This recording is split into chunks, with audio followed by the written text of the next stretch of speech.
le plus célèbre des instits reprend du service. Du 7 au 25 août prochain, les auditeurs de Sud Radio pourront suivre les aventures de Gérard Klein à bord de sa DS, qui sillonnera les routes de France.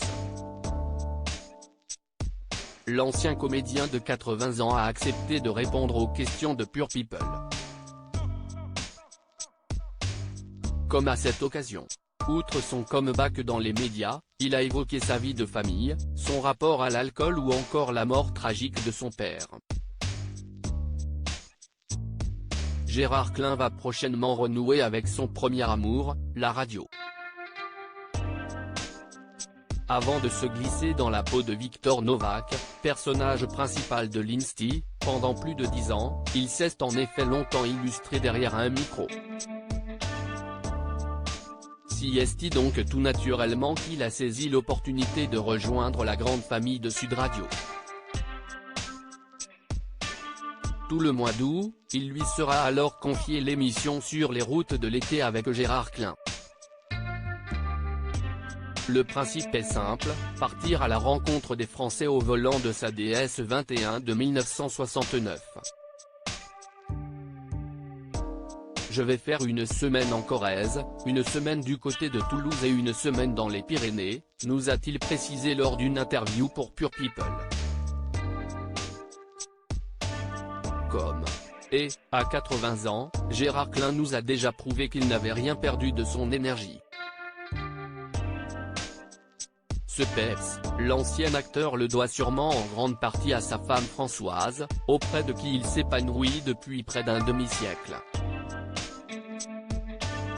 Si discrète pour le grand public, elle a pourtant été essentielle dans la vie de Gérard Klein.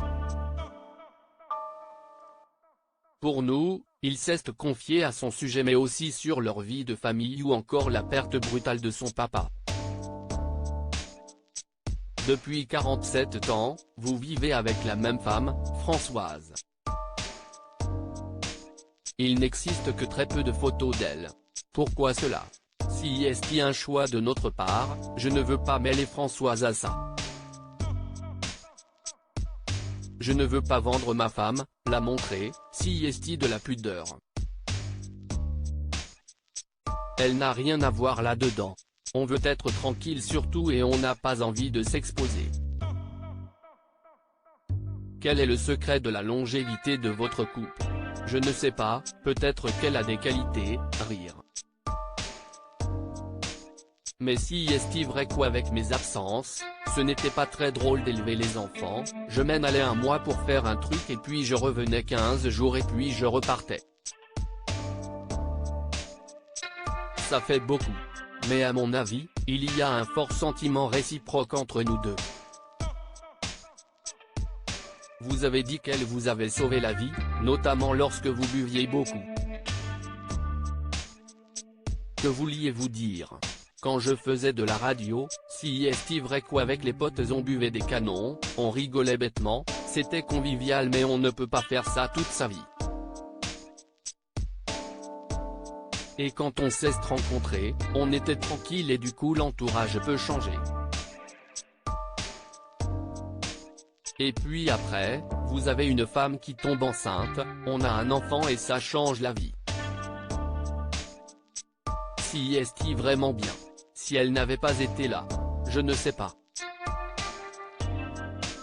Dans votre livre Gérard rêve encore, vous avez évoqué l'addiction à l'alcool dont a souffert votre père. Pourquoi était-ce important pour vous de ne parler publiquement? Un mec bourré dans un bistrot, ça fait toujours rigoler tout le monde mais mon père est mort à 57 ans et si est quand même beaucoup moins drôle. Il a eu une cirrhose et puis il est mort. Ce n'est pas drôle du tout mais, en fait, l'alcool est banalisé. Autant un mec qui se pique, ça fait peur aux gens, mais au contraire, un mec qui boit, on se dit qu'il a juste bu un canon. Mais si est terrible. J'ai un ami addictologue qui m'a dit que c'était plus difficile de sortir un mec de l'alcool que de le sortir de la drogue. On ne rend pas compte. Vous avez 4 filles, que font-elles dans la vie? Il y en a une qui vient d'avoir son CAP mécanique parce qu'elle veut ouvrir un garage, elle s'appelle Mélie. Il y a aussi Ninon, et une autre s'appelle Marie, elle vit en Ardèche dans un milieu très naturel.